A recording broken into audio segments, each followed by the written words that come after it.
നിങ്ങളെല്ലാവരും കപ്പളങ്ങ വെച്ചിട്ട് അച്ചാർ ഉണ്ടാക്കിയിട്ടുണ്ടാവും അല്ലേ? പക്ഷേ ഇതുപോലൊരു അച്ചാർ ഉണ്ടാക്കിയിട്ടുണ്ടോ എന്ന് കമൻറ്റ് ചെയ്യണം കേട്ടോ. അപ്പം നമുക്ക് കറുനാരങ്ങ അച്ചാർ കൂട്ടാൻ കൊതി തോന്നുമ്പം ഇതുപോലെ ഒന്ന് ഉണ്ടാക്കിയാൽ മതിയേ. അപ്പം നമ്മുടെ കറുനാരങ്ങ അച്ചാറിൻ്റെ അതേ സ്മെല്ലും ഏകദേശം അതേ ഒരു ടേസ്റ്റുമാണ് കേട്ടോ ഈ ഒരു കപ്പളങ്ങ അച്ചാറിനെ. അപ്പോൾ തന്നെ ഞാൻ കപ്പളങ്ങ കുത്തിയെടുത്തുകൊണ്ട് വന്നിട്ട് ചെറിയ കപ്പളങ്ങ ആയതുകൊണ്ട് 2 എടുത്തിട്ടുണ്ട് കേട്ടോ. അപ്പോൾ ഇതിൻ്റെ കൂട്ടത്തിൽ നമുക്ക് പിന്നെ വേണ്ട എന്താണെന്നറിയോ, ഈ ഒരു ഇലയാണ്.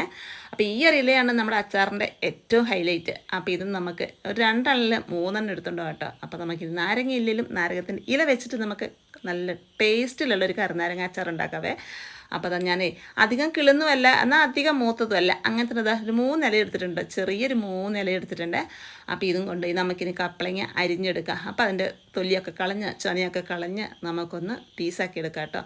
അപ്പോൾ ഇത് പീസാക്കുന്നത് എങ്ങനെയാണെന്ന് വെച്ചാൽ നമ്മുടെ നാരങ്ങ ആക്കുന്നത് പോലെ തന്നെ കേട്ടോ, ആ ഒരു ഷേപ്പിലാണ് ഞാൻ അരിഞ്ഞെടുക്കുന്നത്. അപ്പോൾ നമ്മുടെ കപ്പളങ്ങ അതാ മുറിച്ച് കഴിഞ്ഞപ്പോഴത്തേക്ക് അതിനകത്ത് ഒരൊറ്റ കുരു പോലും ഇല്ല കേട്ടോ. 2 മുറിച്ച് കഴിഞ്ഞപ്പോൾ 2 ഒറ്റ കുരു പോലും ഇല്ല. അപ്പോൾ ഇതിനകത്തേതൊക്കെ നമുക്ക് ചിരണ്ടി കളഞ്ഞ് കഴിഞ്ഞിട്ടേ നമുക്കൊന്ന് പീസാക്കി എടുക്കാവേ. അപ്പോൾ അതുകൊണ്ട് ഈ ഒരു വലിപ്പത്തിൽ ഞാൻ പീസാക്കി ഇട്ടതിന് ശേഷമാണ് കേട്ടോ അത് വീണ്ടും അരിഞ്ഞെടുക്കുന്നത്. അപ്പോൾ നമുക്കിത്തിരി വലിപ്പമുള്ള കപ്പളങ്ങയൊക്കെ ആണെങ്കിൽ നമ്മൾ മുറിക്കുമ്പോൾ ഇത്തിരി വലിപ്പത്തിലിരിക്കുമല്ലോ. അപ്പോൾ അതിൻ്റെ നടുകേക്കൂടെ ഒന്ന് കീറിയതിന് ശേഷം ഈ ഒരു നീളത്തിൽ നമുക്ക് അരിഞ്ഞെടുക്കാം കേട്ടോ.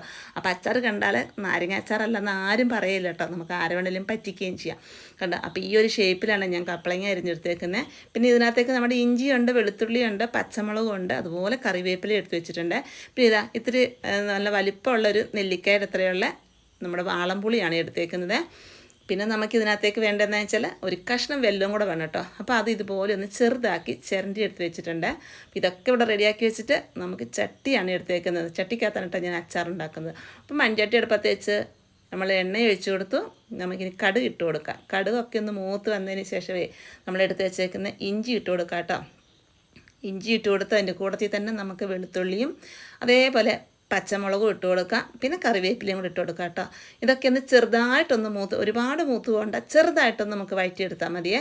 അങ്ങനെ വഴന്ന് വരുമ്പോഴത്തേക്കും നമുക്ക് മുളക് പൊടി ഇട്ട് കൊടുക്കാം കേട്ടോ. അപ്പം മുളക് പൊടിയായിട്ട് ഞാൻ നമ്മുടെ കാശ്മീരി മുളക് പൊടിയും അതുപോലെ തന്നെ നമ്മുടെ സാധാ മുളക് പൊടിയും കൂടെ മിക്സാക്കി പിടിപ്പിച്ചാണ്. അപ്പോൾ അത് 2 കൂടി ഇട്ട് കൊടുത്തിട്ടുണ്ട്. അപ്പോൾ നമുക്ക് അത്യാവശ്യം കളറുമായി അതുപോലെ എരിവുമായി. അപ്പോൾ അത് ഇത്തിരി നല്ല രീതിയിലൊരു ബ്രൗൺ കളർ ആകുന്ന വരെ ഒന്ന് മൂപ്പിച്ചെടുക്കണം കേട്ടോ.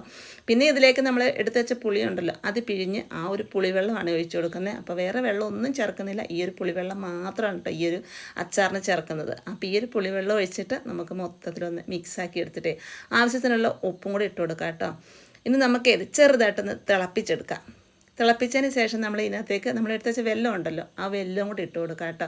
അപ്പോൾ നമുക്ക് അത്യാവശ്യം പുളിയും മധുരവും ഒക്കെ ആയിട്ടുള്ള ഒരു നല്ല അച്ചാറാണ്. പിന്നെ നമ്മൾ എടുത്ത് വെച്ചേക്കുന്ന നമ്മുടെ കപ്പളങ്ങ ഉണ്ടല്ലോ, അതും കൂടി അതിനകത്തേക്ക് ഇട്ട് കൊടുക്കാം കേട്ടോ. അപ്പം നമ്മുടെ കപ്പളങ്ങ ചിലതിന് നല്ല വേവുള്ള കപ്പളങ്ങയുണ്ട്, ചിലത് പെട്ടെന്ന് വേവുന്ന ടൈപ്പും കപ്പളങ്ങ ഉണ്ടല്ലോ. അപ്പം നമ്മുടെ ആ വേവിനനുസരിച്ച് നമ്മൾ നോക്കിയെടുത്താൽ കേട്ടോ. ഒരു 3/4 വേവാകുന്നവരെ, നല്ല വേവ് വേണ്ട, ഒരു 3/4 വേവാകുന്നവരെ നമുക്കിന്ന് അടച്ച് വെക്കാം കേട്ടോ. അപ്പോൾ ഈ ഒരു പുളിവെള്ളത്തിലും ഈ ഒരു മധുരത്തിലും ഒക്കെ കിടന്ന് നമ്മുടെ കപ്പളങ്ങ വെള്ളമൊക്കെ ഒന്ന് വറ്റി വന്നിട്ടുണ്ട് കേട്ടോ. ഇനി നമുക്കിതിനകത്തേക്ക് കുറച്ച് കായപ്പൊടി ഇട്ട് കൊടുക്കാം കേട്ടോ.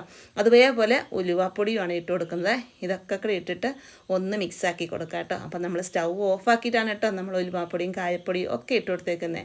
അപ്പോൾ ഇനിയാണ് ഇതിനകത്തേക്ക് മെയിനായിട്ടുള്ള നമ്മുടെ നാരകത്തിൻ്റെ ഇല ഇട്ട് കൊടുക്കുന്നത് കേട്ടോ. അപ്പോൾ ഇത് മുഴുവനോടെയല്ല ഇട്ട് കൊടുക്കുന്നത്, ഇതുപോലെ ഒന്ന് ചെറുതായിട്ടൊന്ന് കട്ട് ചെയ്തിട്ട് ഇട്ട് കൊടുക്കാം കേട്ടോ. അപ്പോൾ ഈ ഇതാണ് ഇതിൻ്റെ നമ്മുടെ കറുനാരങ്ങയുടെ അതേ സ്മെല്ലും അതുപോലെ അതേ ഏകദേശം അതേ ടേസ്റ്റിലൊക്കെ വരാൻ വേണ്ടിയിട്ട് ഇട്ട് കൊടുക്കുന്ന സംഭവം. അപ്പോൾ ഇത് ഇട്ട് കൊടുത്തിട്ട് നമ്മൾ ഇതെല്ലാം കൂടി ഒന്ന് ഇളക്കി ആട്ടച്ചങ്ങ് വെക്കാം കേട്ടോ.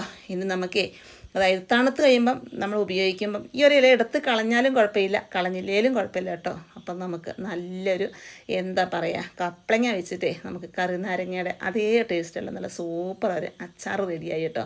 അപ്പം നിങ്ങൾ ഇതുപോലെ അച്ചാർ ഇട്ടിട്ടുണ്ടോ എന്നൊന്ന് കമൻറ്റ് ചെയ്യണം കേട്ടോ. അപ്പോൾ ഇത് ഇഷ്ടപ്പെട്ടാൽ നിങ്ങളുടെ കൂട്ടുകാരിലേക്കൊക്കെ ഒന്ന് ഷെയറും ചെയ്യണേ.